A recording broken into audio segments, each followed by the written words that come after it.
Hey everybody, I got a really interesting one for you today. You're either going to love it or you're going to hate it. And it's okay, because you're allowed to hate things that confuse you. That's the natural reaction. This bike is a 2006 Kymco People 250. And it is a bike that I learned to love, despite its Ford F-250 aesthetics. I actually learned to love this bike. This is my favorite scooter in the world that isn't a Vespa. And I'm going to tell you why. Because it is a very strange bike, but I absolutely love it. Take a walk around. Look at the back. There's a double piston caliper on that disc brake at the rear. You're going to notice it's got the big motorcycle, 16-inch tire on the back, 16-inch tire on the front with another twin piston caliper up front. This 250cc scooter was clearly built to do some kind of speed. Very interesting. Now, the only problem I have with this machine, and this is a small problem, is that it's carbureted. And we all know how much I love carbureted machines. I am not a fan of carbureted machines. So here we are. And let's go out for a little spin. Now, the way you're seeing the bike is the way it rolled out of the factory. This windshield was actually standard equipment on these when they left the dealership back in 2006. We were a dealer for these back in 2006, and they did sell like the proverbial hotcakes. And one of the reasons they sold so well back in 2006 is the price point on this wasn't very aggressive. I think they were about $42.99, which at $42.99, you know, 250cc, that was about $1,000 or so cheaper than the Vespa and the GT. Now, that particular year, 2006, was the year that the Vespa GTS got its first dose of fuel injection. So prior to that, the GT200 Vespas weren't fuel injected. When this thing came out in 06, it was better. You know, the 2005 Vespa GT200 was fine. There was nothing wrong with it, but it was carbureted and it was 200 cc's. When this bad mamma jamma came out, it's 250 cc's, and look at the size of it. Look at this. I'm 6'1". I'm over 200 pounds. I've got about 4 or 5 inches of room between my knees and the dashboard. What scooter in the world can you get on and have this much leg room? And then on top of that, some really strange stuff. See where the gas cap is? The gas cap is down there under my left knee. Pretty cool thing on this bike. The gas tank is actually below your feet. What a better thing to do with, a couple, 3 gallons of gas is to put it under your actual feet, keep the center of gravity low, and keeps all that storage room under the seat. We all love storage room under the seat, right? You have to excuse me, just a touch of COVID there. Now, what are these vents doing? What's going on there, bud? Well, what's going on there is this is a liquid-cooled motorcycle, and as it is a liquid-cooled motorcycle, what's happening is the heat from the radiator, the radiator's in the front. You know, that front end, that grill that looks like a Ford F-250, that's where the actual radiator is. So rather than doing like a Vespa GTS would do and have 2 itty-bitty baby radiators, one on the left side and one on the right side, this guy just said, screw it, put it right in the front. It's there to cool the bike down, it's there to suck wind, and by God, we're going to put it right in the front of the machine and let it suck all the wind it can get. But the byproduct of a radiator is heat. So we might as well take that heat and give it to the guy riding the bike in case he might want it on a 48-degree morning, like I'm riding in today. He might enjoy that extra warmth, that toastiness. Pretty damn cool. Of course, it has the obligatory the grocery bag holder down there in the middle, and it does have a little hasp on top of it to make sure that if you hook your purse or your man bag or whatever it is you got going on there, your Euro man satchel, when you do clip it on there, it doesn't jump off. So that's a really handy thing on that bag, is that little lever on the top of it, or that little catch on the top to make sure it doesn't jump off. Okay, back up here to the driver's control area. All the normal stuff. High beam, low beam on the left-hand side. Left turn signal, push to cancel. Right turn signal, horn. Pretty much a standard Asian scooter horn, no big deal there.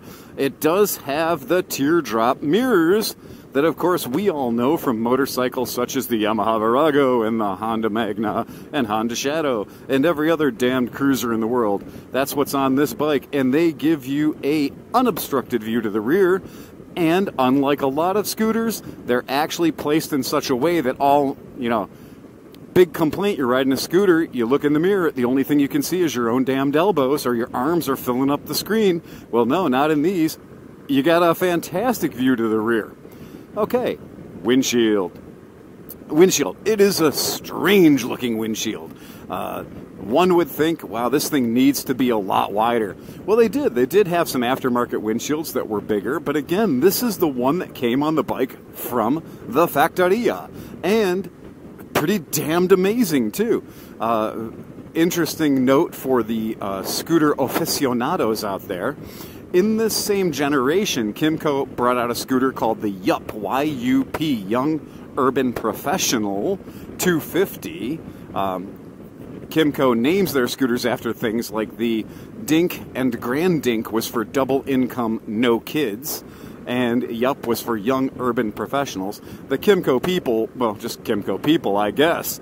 But this windshield and this windshield bracket is identically the same between the YUP 250 and the Kymco People 250. So if you are in the aftermarket and you are looking for windshield accessories for your Kymco People 250 scooter, then you can use items that were designed for the Kymco YUP 250 for different windshield selections, which they did get more of in the Asian and European market than we did here in America.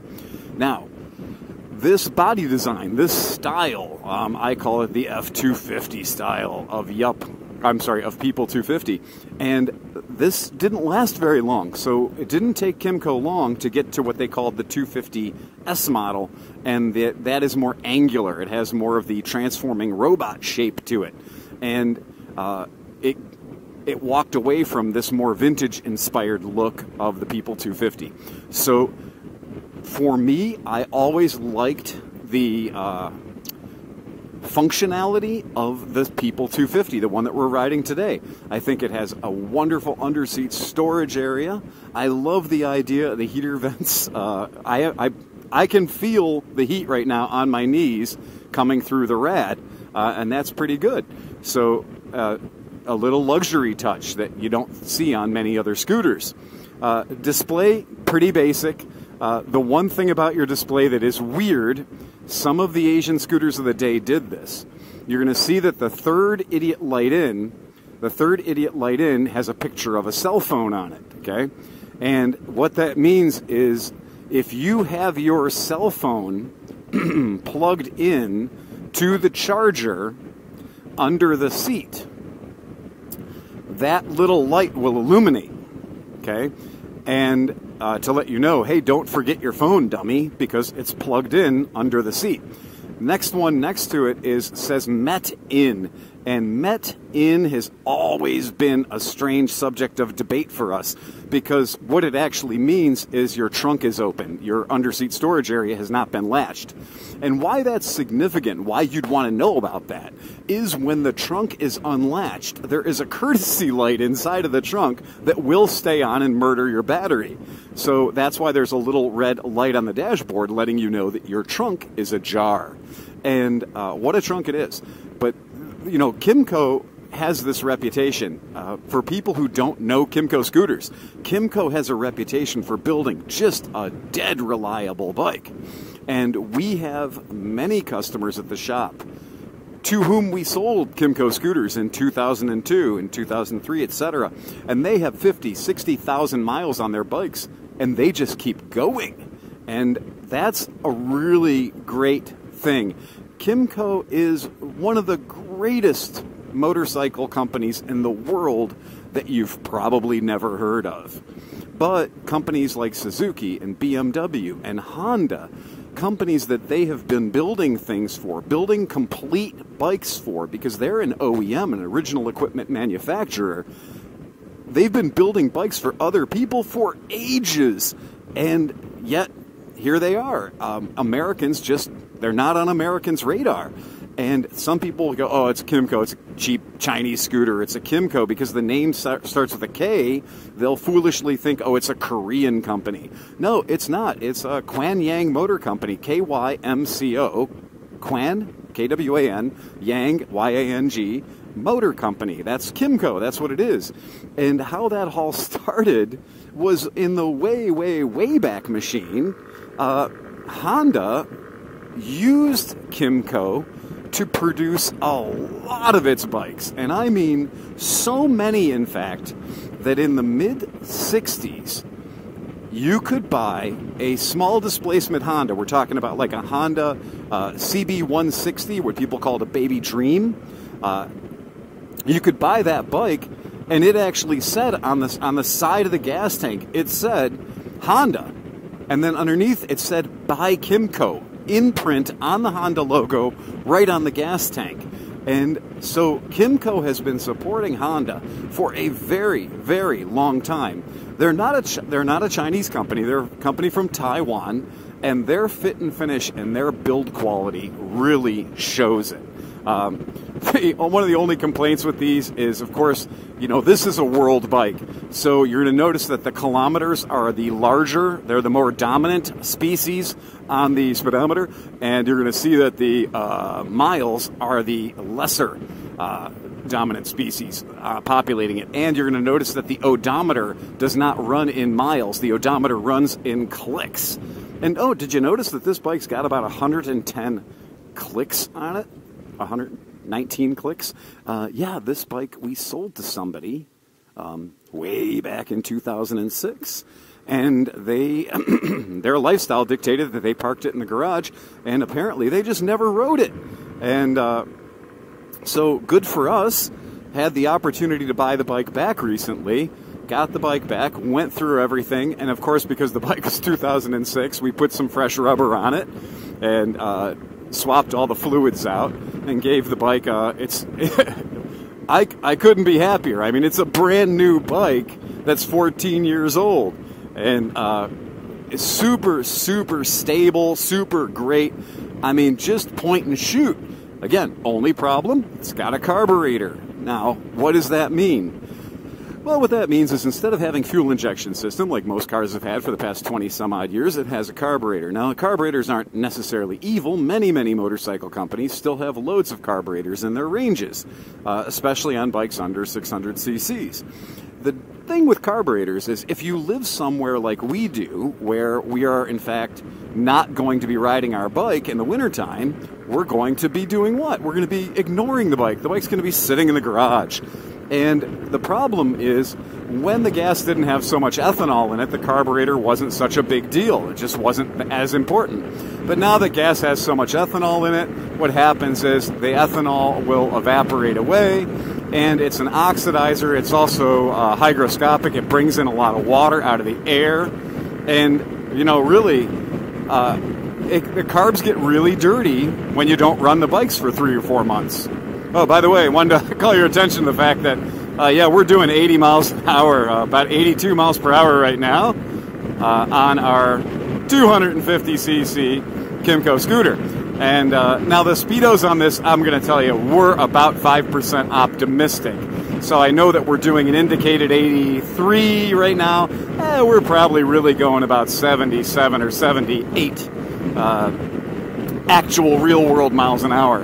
But as you can see, bike is just amazingly stable at this speed, and I'm sitting perfectly upright. I've got absolutely no stress on my shoulders or my helmet because this silly windshield is doing such a good job of blasting the air over my noggin. And really, who can complain about that? So back to the back to the carburetor versus fuel injector thing. So what are you going to have to do if you have a carbureted bike and you have it in a snow ice planet Hoth environment? Well, what you're going to have to do is put a product like Startron in it over the winter time, and what I recommend is go down and visit your local boat dock in about October, November, and put what is called Rec 90 or boat gas in your bike, because boat gas does not have any ethanol in it. So it's going to cost you a little bit more per gallon, about $3.40 per gallon. However, if you do that and you store the bike with the non-ethanol fuel in it, you'll find that the bike is super happy to start throughout the winter. It's what the bike was actually engineered to run on. Isn't that cool? And more importantly, it has a much, much longer shelf life. So Rec 90 fuel, boat gas, has a shelf life of up to 2 years, whereas our regular pump gas, it phase separates the ethanol, falls out of it, and pulls in a bunch of water in less than 90 days. So here we go, about 85 miles per hour now indicated. And we'll go ahead and pop off here at McKinley. So definitely, if you're going to have a carbureted bike, the best thing that you can do is you can put the ethanol-free fuel in it. I mean, that's good practice anyway, if you have access to ethanol-free fuel for any bike that was built, before 2012 or so. Not a bad idea, because they keep pushing up the ethanol content of these fuel pumps. And I know that I recently saw that in Minneapolis they're calling for 15% ethanol. Not Minneapolis, Minnesota. They're calling for 50% ethanol in all pumps. So that could be quite tragic for anybody with a vintage motorcycle. So it's exactly what you don't want to hear. So not a bad idea to visit your local boat dock or a place that sells Rec 90 fuel. And get in the habit of putting that in your older bikes. They'll thank you for it. They really will. So as what we can see is we got 126 clicometers on the clock right now. Looks like I need to stop for gas because it has a handy-dandy little warning light to let us know that we're low on petrol. And on these, what I found is when the needle is pretty much on E, you've got about 30 miles. So these bikes will get around 55 to 60 miles per gallon if you drive them like I do, which is pretty much using the throttle as a light switch. Acceleration on this is great. I mean, it's just like you'd expect from any modern fuel-injected 250.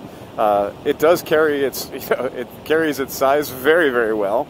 And because of the 16-inch wheels, you pick up this really good performance on potholes and crappy roads. And that's why we're kind of letting the camera run. We're going to let the video run, because what we're doing is this road's got a lot of potholes, a lot of bumps, a lot of road irregularities on it. And this is my least favorite part of my commute, is this particular stretch of road, because as you can see, it's got that recently bombed look about it. And it's this bike with the 16-inch wheels, it definitely handles this road way nicer, way less violently than my Vespa does with its 12-inch wheels. So the high marks for the Kymco People 250. Kind of funny thing, we did make fun of this bike back in 2006, 2005 when these were available. We made fun of it because of its Ford F-250 front end, and we kind of joked about it having truckish looks and pure utilitarian, just not sexy at all. And the funny thing is, it took about 4 years of us not being able to get it, and us selling its replacement, which had that transforming robot look that, quite honestly, all the bikes have.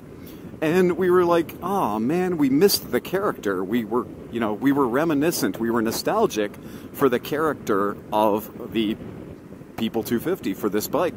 And I kind of was saying, if I ever see one, if one ever pops, I want one. I want it. And the funny thing was, is they came in two colors. They came in a gunmetal metallic gray that had just loads of metal flake in it, loads of metallic in it. And they also came in this Wineberry, a.k.a. Honda Glory Red, which makes getting top cases, color match stuff really easy because it's a Honda color. But the downside is I call this color Oldsmobile Buick Burgundy. And this is the color I would have least chosen. Beautiful color, but it's not the one I would have chosen. Right when these were new, our friend Bob Hedstrom over at... Oh, man, love those brakes on that bike. That thing just... Oh, the brakes are just fantastic. Our friend Bob Hedstrom, when these bikes were brand new, they took these out of the crate and they drove them for 24 hours straight. Never shutting the bikes off. Passing them from rider to rider, I guess. And did a 24-hour drive around Minneapolis. I gotta say, that's freaking cool.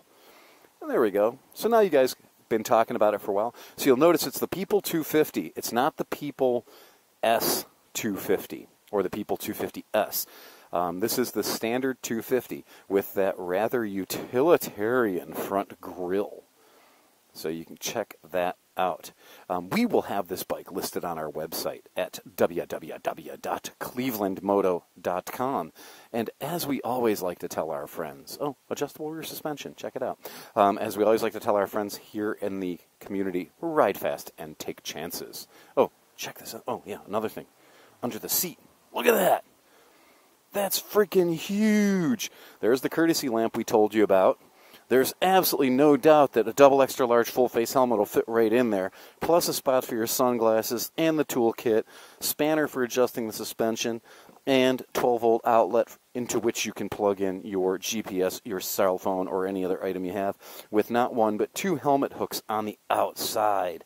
What's not to love? Fantastic bike. Just a really, really kick-ass machine. All right, guys, ride fast, take chances.